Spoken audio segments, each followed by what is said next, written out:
Lucas can hit him. He's hit beautifully!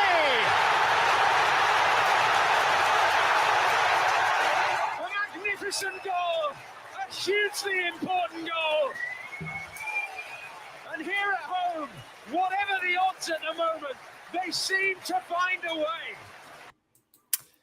Hello and welcome to another episode of the flashback series of podcasts from the Tigers Down Under. I'm your host, Alex, and with me I have Logan. How are you, Logan? Yeah, good afternoon, Alex. I'm doing pretty well. It's quite a nice time of year to reflect on some of the previous seasons, but particularly this one. I think that I saw the title of the podcast, Marco Silva's Loan Army. It brought back a few fond memories, and a couple of pretty exciting goals. So lots to talk about, and it's quite nice to take a walk down memory lane. Absolutely, yeah. Look, we had the goal there in the introduction from Sam Clucas against Watford, which probably stands out as one of the best, I suppose, in terms of technical quality goals that we had scored that season, and also, I suppose, reflecting specifically on that game, we had the red card early on for Umar Niasse, so to win that game 2-0 and really give ourselves a shot at staying up, sort of, I suppose, summed up the spirit of the fighting spirit that Silva actually got into the side in that second half of the season. So, yeah, as you said, lots to talk about. We'll jump into it with, I suppose, the man, the myth, the legend himself, Marco Silva, taking charge in January once Mike Phelan had been sacked following that 3-1 loss to West Brom at the start of January. I suppose what struck me, first of all, with this one was how quickly the appointment was made. I think you were on the first half of this season review as well, where we talked about how long it took for Phelan's appointment to be made permanent, having been the caretaker for much of the first half of that season. But then it was clear that the owners, the Allams, had lined up Silva sometime before making that decision with Phelan, because he came in only, I think it was literally a day or two after Phelan was sacked. So I don't know if you can cast your mind back to that appointment and what your thoughts were of Silva coming in. Yeah, well, I think the very first thing that kind of stood out to me when I saw the appointment was, how incredibly young Marco Silva was. I know that he was a manager that was receiving a fair few accolades, but it just seemed like a really, a gutsy one to have so much confidence in a young manager of such in the form of Marco Silva. I remember that there was a few things that I really liked about his appointment once it happened, and he was kind of brought in that approach. And I think I may have mentioned this on the first half of this season, but just the professionalism and the way that kind of he would prepare for matches. And I remember there's the talk about him, running a fine-tooth comb over the players' diets and sort of just the preparation and the way that we would travel to games. And it was just a really interesting, or I guess kind of revolutionary approach compared to what City had been used to. So I remember those things standing out, and obviously the very large backroom staff that he also brought with him, which also resulted in some pretty extravagant goal celebrations, which was always pretty good for the fans to see, I guess. Yeah, it was funny because I think if I remember correctly, he'd put an application in to become our manager at the start of the season, and Ehab had sort of dismissed it as a potential applicant, whether it was because he'd only really managed over in Portugal, I suppose, but also at Olympiacos, and Ehab wasn't really too familiar with him. Whatever the case may be, clearly by January we were a bit more desperate perhaps, and Marco was still sort of looking for a club to make that break into England, and it was clear he had these ambitions to manage in England, and as we've seen him go on to manage Watford, Everton, and now of course being quite successful with Fulham. I was sort of thrown by the fact that he took that time off from Olympiacos, learned English, really committed himself to coming over. In a similar way, we'll talk in the next episode about Leonid Slutsky, almost as if we tried to replicate the magic by going after Slutsky and following that sort of mold of a manager. But as you said, Silva, with that attention to detail, I think they banned the apple crumble from the team cafeteria, which wouldn't go down well these days with the quality of food that we're producing. But his attention to detail was certainly something that shone through. And we sort of touched on before his ability to get the players up and really believing that we could stay up that season. I suppose the other big context of that second half of the season was, and we'll talk in more detail in a bit about the incomings and outgoings in the squad. But I suppose just sort of talking broadly about the transfer policy, it did seem as if we shifted quite significantly from that approach in the summer window, where we brought in, Keane and Weir and stuff like that on deadline day, just about, to actually kind of going out and getting quite recognizable names. And I wonder a little bit if that was because of the pull of Silva and perhaps the Allams trusting him a bit more with that budget than they might have with Phelan. Yeah, potentially that might be one of the arguments. I think that as I kind of reflect on these historical podcasts and we go back through the years, I think we'll never really know, just what the kind of conversations were that went on in the background, and how frustrating the Allams potentially were to work with, as far as them being the owners of the club and controlling those transfer budgets. Because as you say, like, it certainly appears like Marco Silva was given a little bit more leeway or trust, I guess, than what than Mike Phelan was. But obviously, in the manner that Steve Bruce left as well, there seemed to be always this kind of overarching. It was the word I was looking for. View of frustration, and everyone seemed to kind of start with a seemingly working relationship, and then things turned pear shaped pretty quickly. And as future tells us, or history tells us, when we look back on this, the same kind of thing seemed to happen with Marco Silva. But you are right in the sense that initially it did appear like there was a larger sense of optimism with the Silva appointment, and he was given a little bit more free rein, which is interesting. Yeah, and then I guess the only other sort of contextual element to touch on this season, which was more of a negative one, was, of course, the incident with Ryan Mason at Chelsea. The quite a serious head injury from the collision with Gary Cahill, which ultimately spelled an end to his career. I can't actually remember, did he ever actually make another appearance for us with that helmet, or was that just sort of talked about for quite a while and then dismissed? Yeah, I don't think so. I think what initially happened was the club got pretty excited about kind of an immediate return, and I remember they released a few training videos of Ryan Mason, kind of getting around the pitch, and I think they may have even interviewed him, and he was just talking about his excitement for getting back, and it really did appear look the way that he was going to be making a return at some point before his hopes were dashed, and that all happened really quickly. And I think when he got the news, I think he went and saw another specialist or something, and then was hit with the with the really disappointing news of his future, and that kind of spelled the end of his career. But yeah, I certainly I don't recall. I mean, I'd be really surprised if he played once, but I don't think so. Yeah, I just had in my mind that they talked a long time about getting this helmet that he could wear or that sort of thing. But yeah, you're right. I don't think he actually did. So it was a really disappointing end to his career. Obviously, paramount importance was that he's now, happy and healthy and safe, and, great assistant manager to Big Ange at Spurs, which is great to see. But I'm sure for him, it was a really frustrating way to sort of curtail that quite promising career. So without making it sort of about City more so than Ryan, it is quite crazy to consider how many of those sort of freakish injuries we seem to have had with quite some promising players in the side. I mean, Snodgrass did really well to come back from his knee injury, but you consider guys like Odebajo and more recently Josh Emmanuel as well, who seem to have had a few different issues that you wouldn't call sort of standard football injuries that seem to have really curtailed quite promising careers. Yeah, absolutely. And I think one of the things that's even more interesting about the Ryan Mason one is I'm almost certain at the point of his career when we signed him, he was our record signing, and I think it was less than like 12 or 13 million pounds. It was something quite substantial. Yeah. And again, that kind of feeds into this strange narrative of whether the Allams were investing or not, because that, to me, it's a bit of a head scratcher that they've got that sort of budget to take a punt on a player of Ryan Mason's caliber. But then it's also partnered with some, I respectfully say, some hugely underwhelming signings as well. So yeah, very, very interesting times. And yeah, as you said, I just, one of the things with Ryan Mason, I do remember that signing being a huge, kind of cause for optimism in the club, thinking that particularly the start of the season when there wasn't really the troops around, and we thought, oh well, at least there's like a little bit of a chance with Ryan Mason and some of the other players of that caliber that were coming in.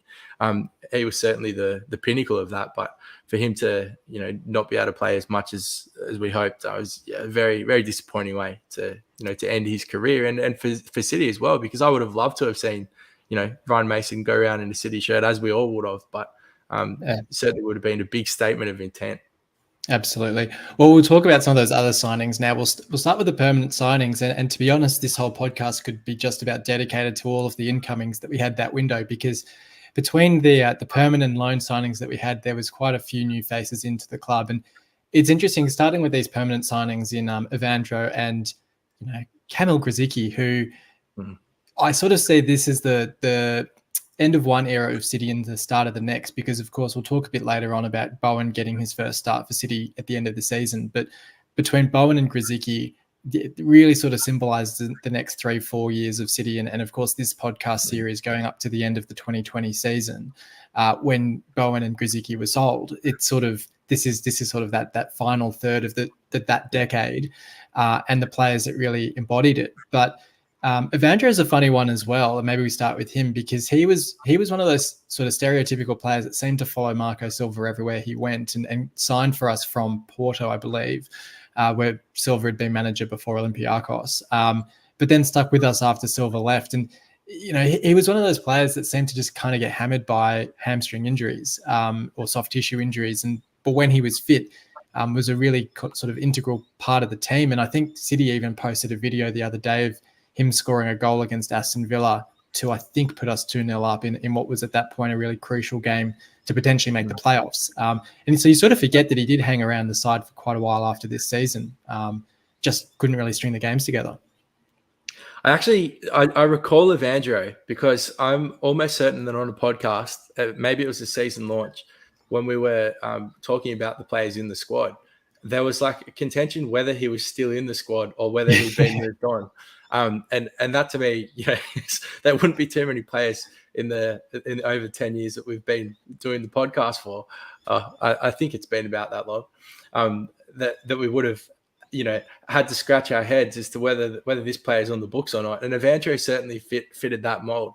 And I agree. I thought he was, as you said, there was those hamstring injuries which made things, incredibly interesting. But he did have some really strange periods where he, remained fit for a while and was very influential, and just seemed to be one of those real workman-like players who was kind of no fuss, really, was quite a solid footballer. And obviously Marco Silva had raps on him to take him everywhere, as you said, but he didn't command a big fee, and as you said, ended up staying on longer than what anyone really would have expected, without really setting the setting the stadium alight. He was an imperative part of this period, and one of the more experienced players that we did have. So it's an interesting player to reflect on.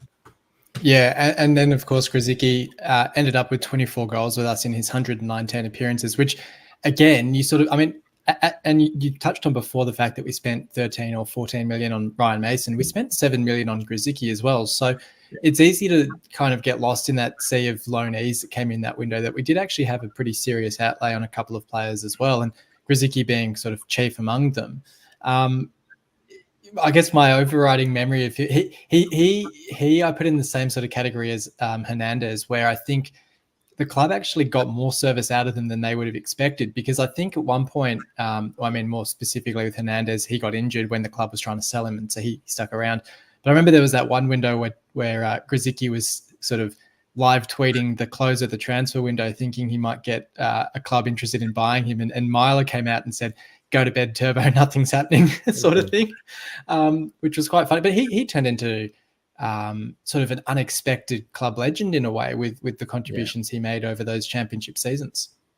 I'm glad that you remembered the David Myler incident, because I remember there being some kind of shadow around Grzycki always being linked elsewhere. And I was like, what was it? And when you Yeah. said David Milo, it straight away tweaked that was exactly the thing that happened. Yeah, I agree. I think Turbo Gross was one of my fondest, player memories is thinking back through the years of just how much he did. And, we don't want to jump too far ahead and talk about the next couple of years period, but there was a stage where it legitimately felt like if we were going to compete or win a game, it was going to be purely based on how Grzycki played and how Jared Bowen played. Like the role that those two had in both the goals that they would either score or assist to the other one was just remarkable. And as you said, like for someone who was forever being linked away from the club to have played as many games as he did, and also have as many influential stats like goals and assists that he did. When his head was screwed on, he was an incredibly exciting player to watch, and ended up being at the club for a lot longer than many of us would have expected. And I have very fond memories of him. You're right. It's a weird one. It's one of those like kind of lower tier club legends, but he's certainly in the conversation for the last 20 years. Like he'd be in the top, I don't know, 30 to 50 City players without a doubt. And then I couldn't fit all of the let's see if I skip ahead. Couldn't fit all of the loanees on the same page because we actually had 5 come in. I've only got 4 listed there. We've got Niasse, El Abdelawi, Markovic, Ranocchia, and then of course we also had Njai come in from Villarreal, I think it was. As sort of the 5 loanees parachuted in to try and save the season. And I think probably of the 5 of them, Ranocchia coming in from Inter Milan was probably the most amazing one to come in with the reputation that he had and the caliber that he brought. But I think in their way, I mean, El Abdelawi perhaps the least, but I think in their way, each of them did actually have quite a significant contribution to us almost staying up that season. Oh, absolutely. And I think the one that stands out for me, it's interesting. It's probably up to the individual and how they remember the period and kind of what they look for, the traits. But for me, Lazar Markovic was the one that kind of stands out. And that was purely based on the fact that, he was a player who certainly came with, was touted to have a huge pedigree and, obviously didn't have the influence at Liverpool that perhaps was expected. And I just remember there was a period, again, injury prone to a certain extent, but Marco Silva seemed to get the best out of him. I'm pretty sure that was you played the highlight clip with Sam Kluska's goal. I'm certain it was that the Swansea game that he just set the game alight as well. And there was 2 or 3 really crucial games. Well, I think he got the first goal in the Watford game as well. Yeah. Watford definitely was one of the fixtures, but remarkable and just blinding pace. I really enjoyed watching him play. And then I guess you mentioned Ranocchia. I don't think I'll ever forget the assist. Ranocchia bombed it over the top of the Liverpool defensive line, I think, where Niasse ran onto it, and I think we won that game 2-0. But he certainly was another player that I thought we might have been able to convince him to stay around, but it wasn't the case. But yeah, like I said, there's some really interesting moments, and as you kind of cast your eyes on the screen caption and see the players, they all did do some pretty incredible highlight moments. It's just a shame that it wasn't enough in the end, but it's such a sliding doors moment as well, where you sort of have to think, if we had stayed up that season, that you'd expect maybe 2 or 3 of these, maybe even 4 of them would have become permanent signings in the summer. And you think not just for us, but also for these players, the career trajectories that they may have had, because as you touched on with Markovic, but also Niasse. I mean, I think Niasse is playing lower league English football now. I think he's in League One or League Two, perhaps. So it's not as if these players have sort of gone on to bigger and better things necessarily. They've not necessarily hit the heights that they did during those loan spells, where I sort of look at a Markovic as probably the prime example, as you touched on there, that he had such a successful loan spell that you can't help but think if we'd been able to stay up and keep him on, his career really might have kicked on in a much stronger way than it did. Yeah, absolutely. And I think that, it's very strange talking about this group, because very rarely do you remember loan players who have only been there for, when we talk like half a season or I guess 1 full season before they take off. And none of these, players stayed on for an extended period of time at City. I think perhaps maybe Abdelawi might have stayed the longest out of this as I kind of cast my mind back. But yeah, exactly right. It would have been one of those really interesting moments for them.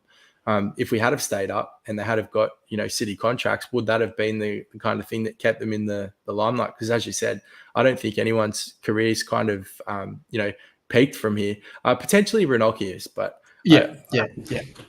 I think outside of that, it's really interesting that, as you said, the importance of a relegation fight and what it can mean to players' careers probably often isn't spoken about enough.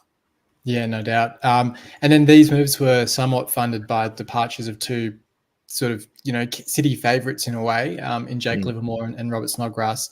Livermore going to West Brom, where, in a way, he's become more synonymous with West Brom than he was at City, despite having quite a successful career with City. And now playing at Watford. And Snodgrass recently announced his retirement, but went from us to, I think it was West Ham, had a loan spell at Villa, and then I think went back to Scotland after that. But I think we got about £10 million for each of them, which was quite good. There was also a bid in from Burnley there was a bid from Burnley for Andrew Robertson that window, which Silva basically just rubbished because he saw the value in Robertson. I can't help but feel that the offer that we eventually got in the summer from Liverpool wasn't a whole lot better than what we were probably offered by Burnley, but glad to have held on to him at least for the rest of that season. But yeah, Livermore and Snodgrass's departures and what you made of them.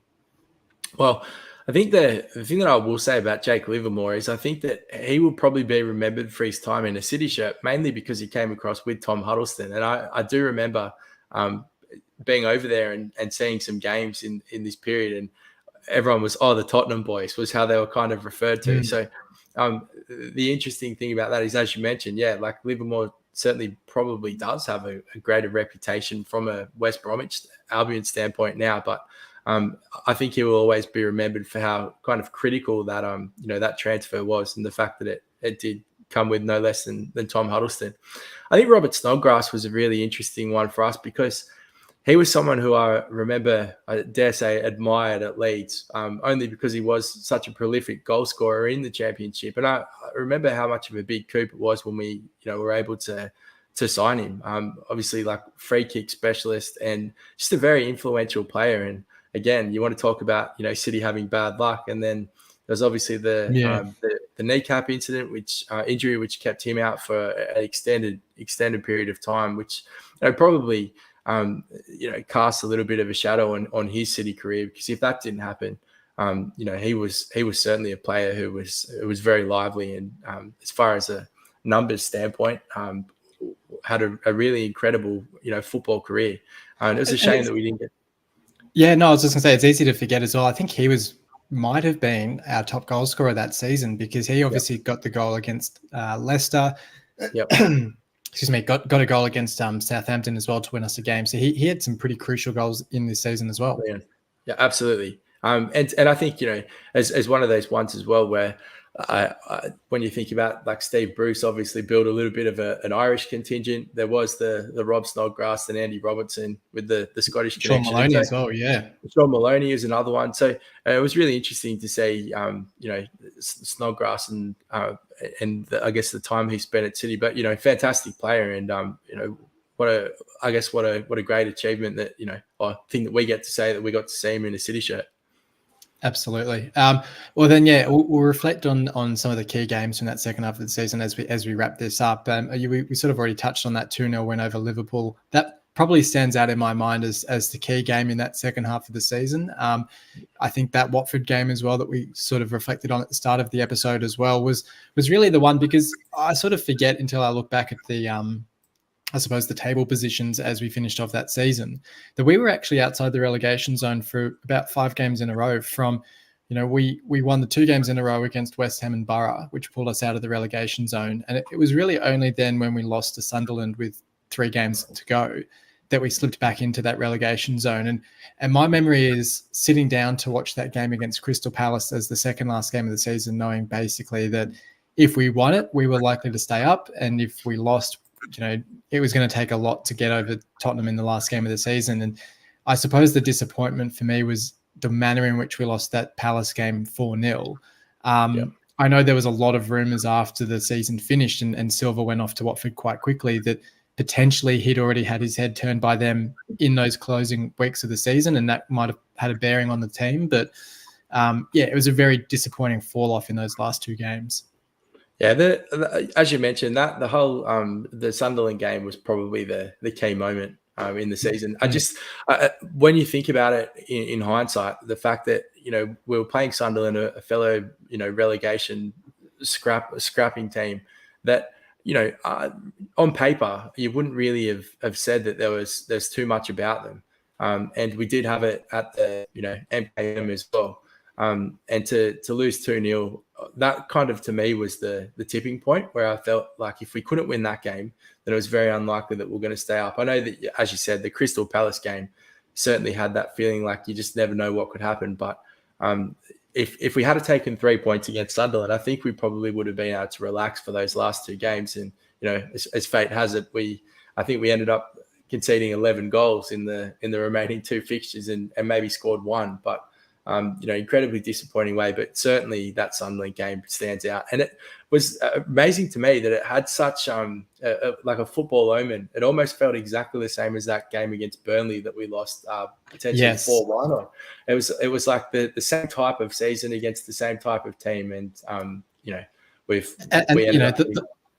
the late season win against Liverpool to give us hope, and then the losses to Sunderland and Burnleys and those sorts of sides to kill us off. It did feel like both the Bruce season and the Silva season relegation from the Premier League came in a very similar way, which is quite frustrating. And actually, I was just looking at the results. I'd almost forgotten as well that 0-0 draw with Southampton. I don't know if you recall, we conceded a penalty I think must have been the 91st, 92nd minute, and Jakupovic saved the penalty to give us the 0-0 draw. And that felt like one of those games. It sort of reminds me of the Middlesbrough game this season with Allsop making those triple saves where all the players rush to them and you kind of have that moment of unity and spirit and everything. You think, okay, this is a good moment to kick us on and keep us up. But unfortunately was followed up with that Sunderland loss, as you said, which basically killed us off.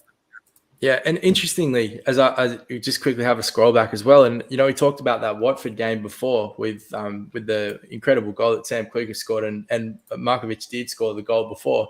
Also, forget that Nias got a red card in the 25th minute. So, when you put those incidences kind of together and say that we were still able to get up over Watford 2-0, got the draw, in the dying moments, like with you said, with the goalkeeping saved by Jakupovic, and then headed into that game with Sunderland at home, you would have really felt like there was, we'd climbed somewhat of a mountain, and that was the kind of final hurdle. And, really disappointing that we did take momentum into that game, which makes that result all the more disappointing. Absolutely. Any other closing thoughts? I mean, I suppose the other closing thought for this half of the season, I sort of touched on it before, but Bowen getting his full league debut in that final game of the season against Spurs, sort of reflecting the start of a new era in a way, because as we'll touch on in the next episode with Slutsky, you see, your Tom Huddlestons, your Curtis Davies, your El Mohammadi, Klukas, Robertson. There was a massive exodus that following season. So in a way, this half of the season really was the end of that golden era of the 2010s, and we're sort of into the revolving door, I suppose, of players that we experience over the next few seasons. Yeah, absolutely. And I think, these are strangely fond seasons because obviously it's a Premier League season. And so there's a little bit more, attached to it. But the fact that it did, come at a time where we were essentially filled with loanees, to be able to look back and reflect and still have some incredibly, fond memories of these pop-up players, it's quite remarkable. And in hindsight, a real shame that we weren't able to stay up. But as you said, fast forwarding, we know that after that 7-1 Tottenham defeat, that was the birth of one Jared Bowen in the city, in his city career, and from there we were able to build into what we've become now. Absolutely. Yeah. So we've got a couple more seasons to go to wrap up this series on the decade that was the 2010s. So we'll be back some point to cover the next episode. But look, until then, thanks for joining me, Logan. Yeah, my pleasure, Alex. And thanks everyone for listening in. Until next time, come on, City.